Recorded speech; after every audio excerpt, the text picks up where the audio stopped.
మాజీ మంత్రి అంబటి రాంబాబుకి ఈ కాస్త కూస్తో మెదడు చలించడమో లేదంటే ఈ ఏదన్నా కొద్దిగా మానసిక రుగ్మతతో బాధపడుతున్నారేమో అనిపిస్తుంది. ఈ మధ్యకాలంలో చాలా ప్రెస్ మీట్లో చూస్తూ ఉంటున్నాము.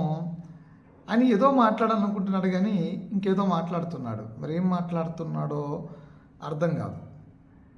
ఆయన వైసీపీని తిడుతున్నాడో తెలియదు, కూటమి ప్రభుత్వాన్ని పొగుడుతున్నాడో తెలియదు, లేదా జగన్మోహన్ రెడ్డి గురించి వైఎస్ఆర్సీపీ పార్టీ గురించి గొప్ప చెప్పి మిగిలినటువంటి ప్రభుత్వాన్ని విమర్శిస్తున్నాడో తిడుతున్నాడో తెలియదు. రీసెంట్గా హరిహర వీరమల్లు అనే సినిమా ముందు రోజునో ఈ సినిమా చాలా సూపర్ హిట్ కావాలంటూ ఆల్ ది బెస్ట్ అంటూ పవన్ కళ్యాణ్కి విషెస్